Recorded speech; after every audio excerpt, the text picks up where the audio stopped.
Let's dive into the epic evolution of Doom, a franchise that started with pixelated carnage in 1993 and has evolved into the ultimate demon-slaying experience. And just when you thought it couldn't get any more epic, guess what? Get ready, because Doom: The Dark Ages, launching in 2025, is here to prove that the only thing more terrifying than demons is how much more legendary this series can get.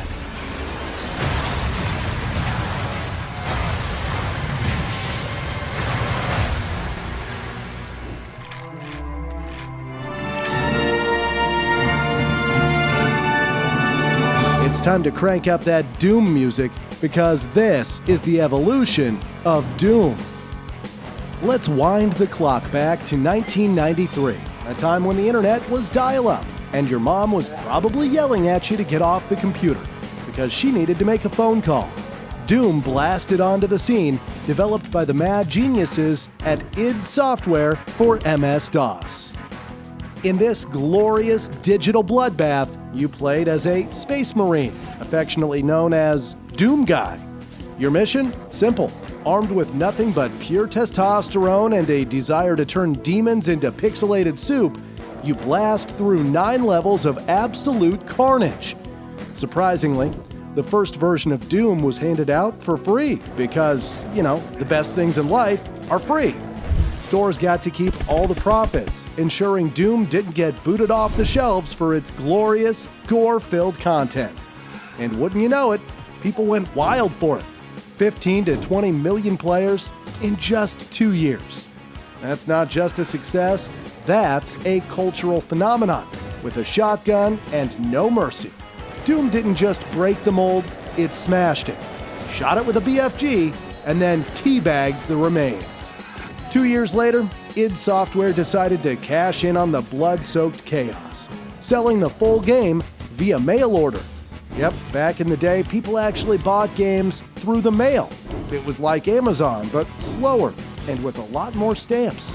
Then, because id Software knew they had gold on their hands, they dropped the Ultimate Doom, an updated version that added another episode and cranked the difficulty up to, holy crap, why is this so hard? Fun fact, the original name of the game was supposed to be Attack of the Attackers. Thankfully, someone at id Software realized that was a terrible idea, and they switched it up to Doom, which is way cooler. Programmer John Carmack later revealed that the name was inspired by a scene from the movie The Color of Money. So, in a way, we have Tom Cruise to thank for the name of one of the most iconic games of all time. Weird, right? Doom. Now, let's get serious for a second. Doom wasn't just another game. It was a game changer. It basically invented the first-person shooter genre, inspiring every FPS that came after.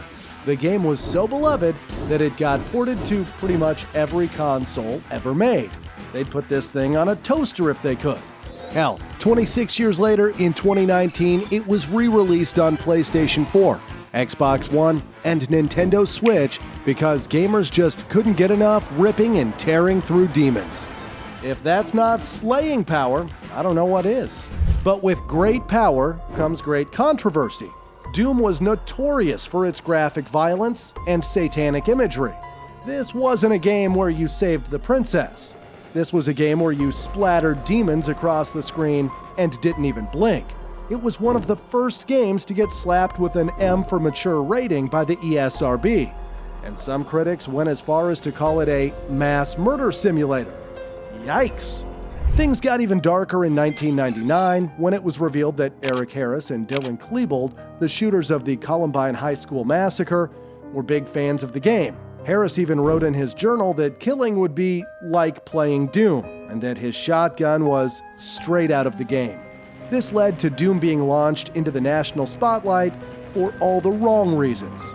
Despite the controversy, or maybe because of it, Doom became a massive success.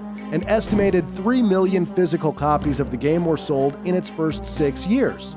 It racked up awards left and right, including first place for the top 50 games of all time by GameSpy. Fun fact, the early weapon designs in Doom were inspired by children's toys. The team was so broke that instead of using real guns as models, they went to Toys R Us and grabbed some Nerf guns. And yet, they still managed to create the most badass arsenal in gaming history. If that's not the ultimate underdog story, I don't know what is. In 1994, id Software unleashed Doom 2: Hell on Earth, a sequel that took everything from Doom and said, let's make it even crazier. Twice the monsters, bigger levels, and original bosses, now roaming like regular enemies. The star of the show? The Super Shotgun, a double-barreled beast that turns demons into jelly. Multiplayer got a major upgrade too. Now you could dial into your buddy's computer and either team up or go full-on deathmatch. Add 2 expansion packs and you've got more demon carnage than you can shake a chainsaw at. Sure, it didn't quite outshine the original, but Doom 2 still sold 1.8 million copies, proving that more demons and bigger guns are always a winning formula. In 1996, id Software unleashed Final Doom on MS-DOS, Macintosh, and PlayStation. It's Doom 2's evil twin. Same weapons, same monsters, but now with a difficulty that'll make you want to smash your keyboard. It's like they doubled the difficulty and said, good luck, sucker. The game features 2 new plots with fresh levels, graphics, and music. But don't be fooled, this isn't a walk in the park, it's a run through hell. Critics weren't kind either. GameSpot's Jim Varner even said, treat this game like a baron of hell. Stay very far away from it. In 1997, Nintendo decided it was time to take a break from all that colorful Super Mario joy and jump into something a bit darker. Doom 64. This sequel to Doom 2 landed exclusively on the Nintendo 64, bringing demon-slaying action to a console usually known for mustached plumbers and princess-saving adventures. It stayed locked to the console until Doom Eternal rolled around 23 years later. Then it was re-released for everyone who pre-ordered the game. So now PC, PS4, Xbox One, and Switch players could all get in on the action. Doom 64 kept the core gameplay intact, but threw in a few tweaks, like the chainsaw with 2 blades. Because why settle for one when you can have 2? Doom 64 was by far the best-looking Doom game at the time, even surpassing the PC versions. But despite the visual upgrades, some people felt it was just another Doom port with a fresh coat of paint. Fun fact, Doom was almost a story-driven game with 5 different playable characters, each with their own backstories and abilities, as laid out in the Doom Bible. But John Carmack shut that down real quick, saying, the story in a game is like the story in a porn movie. It's expected to be there, but it's not that important. Tell that to games like The Last of Us.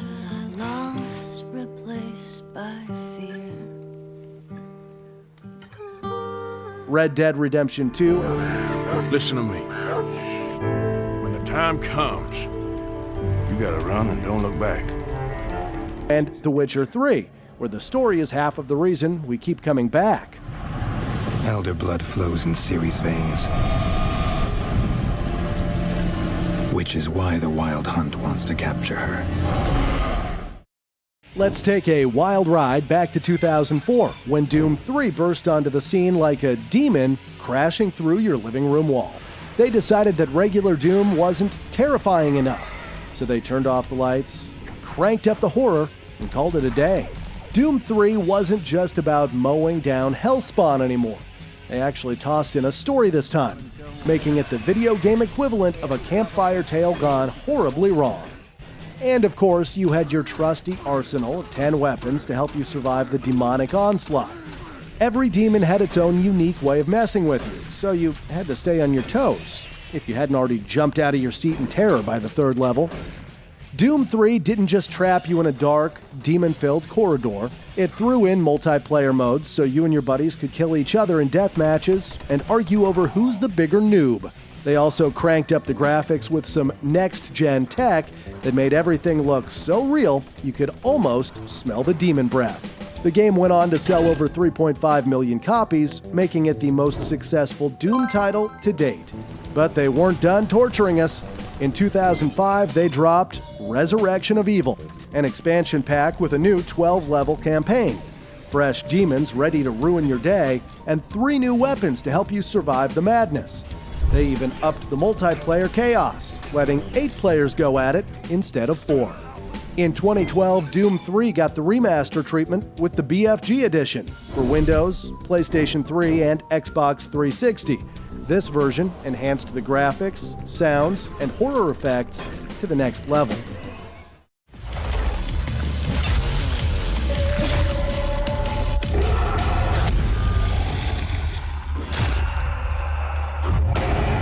In 2016, the gaming world got blessed with another Doom game, developed by id Software and published by Bethesda.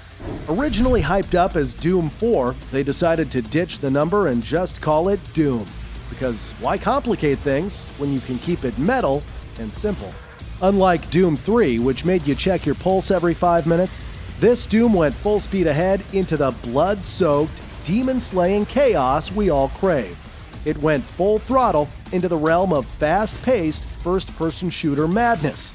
You could double jump like you're in some demonic Olympics, wield a ridiculous arsenal of weapons without the need to reload, and my favorite part, gory kills. Nothing says I love you like ripping a demon's head off with your bare hands and getting a health boost for it. Originally released on Windows, PlayStation 4, and Xbox One, Doom made its way to the Nintendo Switch a year later, allowing even more players to dive into the action. The campaign itself is a meaty 13 hours of demon-slaying joy, with enough collectibles and secrets to make even the most hardcore completionists happy. And speaking of hardcore, there's the Ultra Nightmare difficulty. Die once, game over. Your save file goes straight to hell. Literally. Only the brave or the clinically insane faced this challenge. Multiplayer wasn't left out of the fun either. You could level up, unlock armor, skins, and weapons, and generally wreak havoc.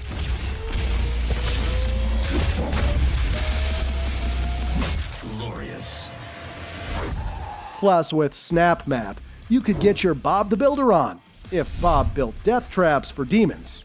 Design your own levels, fill them with whatever nightmares you can dream up, and let the chaos unfold. Doom was a smash hit, beloved for its campaign, graphics, soundtrack, and the sheer speed at which you could mow down demons. Over 2 million copies sold, and I'm sure a lot of controllers met an early grave along the way.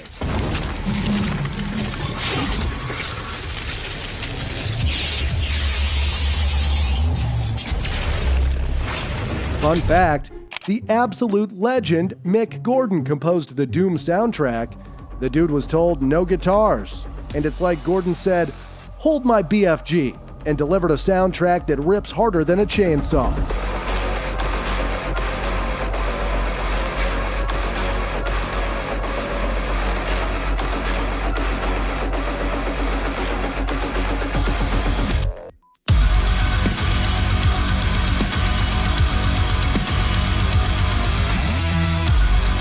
Funnily enough, he even used a lawnmower for some of the tracks. Why not? And just to mess with us, he hid some cheeky Easter eggs like pentagrams and 666s in the music. He never expected anyone to notice, but let's be real. Doom fans are like bloodhounds. Is you.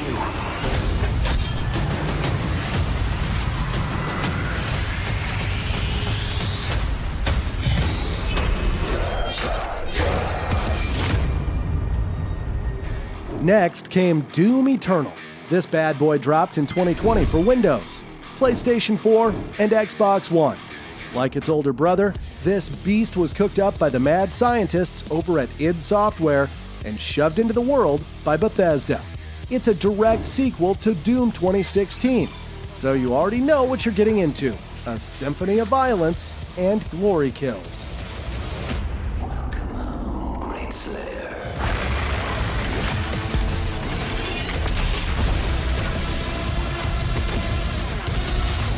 You play as the Doomslayer, the angriest guy in the universe, who's had it up to here with hell's nonsense. Doom Eternal takes the push-forward combat from the last game and dials it up to 11. But it's not just more of the same. They've thrown in a bunch of new features, including a wider variety of weapons and combat mechanics that make it feel fresh and brutal. By 2020, the game made its way to the Nintendo Switch, so you can bring your demon-slaying habit on the go. And by 2021, it got an upgrade for the PlayStation 5 and Xbox Series X, making the visuals so crisp you can see the terror in a demon's eyes as you introduce it to your chainsaw. You can even blast Hell's Finest at 4K resolution and 60 frames per second, which is just overkill in the best way possible. The game didn't stop there. It brought in 2 DLCs, The Ancient Gods Part 1 and 2, where you get to continue your one-man war against Hell. Critics couldn't get enough of it, handing Doom Eternal a very impressive 88 on Metacritic. Game Revolution even crowned it one of the best first-person shooters ever. The campaign, the graphics, the combat, they all got high praise. Some people didn't love the focus on storytelling and lore, but let's be real, nobody's here for a bedtime story. You're here to rip and tear. Oh, and the soundtrack? It's a heavy metal masterpiece.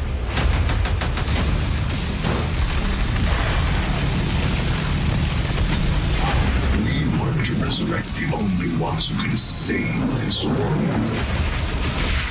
As for sales, the exact numbers are a mystery, but around 5.8 million copies sold is a rough estimate. And with over $450 million made in under a year, it's safe to say Doom Eternal was more than just a hit, it was a massacre. Fun fact, Doom Eternal and Animal Crossing New Horizons dropped on the exact same day, March 20th, 2020. This unholy coincidence led to some of the most adorable and brutal crossover fan art you'll ever see. Doom Guy and Isabelle, the dream team we never saw coming.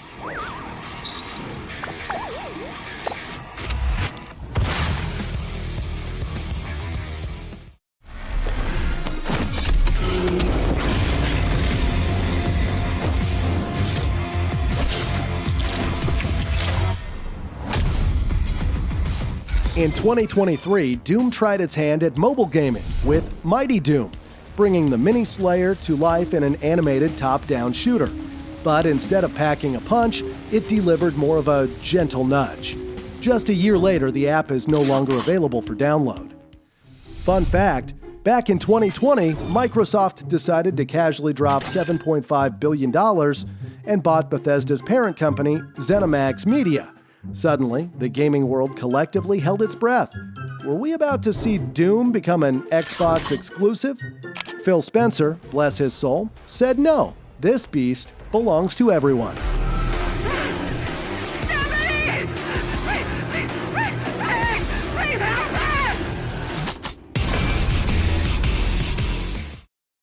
Before we continue to the last Doom, I've got some big news. We launched a brand new channel called Animated Wisdom. This channel is all about animated book summaries, focused on personal growth and success. It's like upgrading from a pistol to a BFG for your brain. If you want to level up your life faster than Doom Guy in God mode, this is the place to be. The first animated summaries are already live, packed with so much wisdom that your brain might start speedrunning success. So hit the link in the description, and let's get back to obliterating some demons. Ladies and gentlemen, demon slayers of all ages. Just when you thought the universe had peaked in testosterone, id Software comes storming back in with Doom: The Dark Ages, coming in 2025 for Windows, PlayStation 5, and Xbox Series X and S. And sweet mother of hellfire, it looks more metal than your favorite band's album cover. This game is officially the 8th main Doom entry and the 3rd in the modern reboot series, going back to where it all began. Prequel, baby! Set in a dark, twisted version of the Middle Ages, this game takes us to an earlier time in the life of the Doom Slayer. Think Doom meets Game of Thrones, but instead of White Walkers, we've got pure, unfiltered carnage. Demons, zombie skulls as ammo, shields with chainsaws, and yes, we even get to ride dragons. It's like Doomslayer is saying winter is coming. More like hell is coming, and it's riding a dragon with a chainsaw shield. Imagine hopping in a time machine, going back to 1993 and showing this to a gamer, telling them this is what Doom will evolve into. They'd probably die on the spot, only to wake up in hell, just in time to see Doom Guy coming for them. It's faster, bloodier, and more intense than ever. And honestly, it's not slowing down anytime soon. And let's be real, we wouldn't want it any other way. Finally, from the bottom of my heart, thank you for all your support over the years. I couldn't do any of this without you. Let me know in the comments which Evolution video you want to see next. And I'll be waiting for you at my new channel, Animated Wisdom. Don't make me send Doom Guy to fetch you.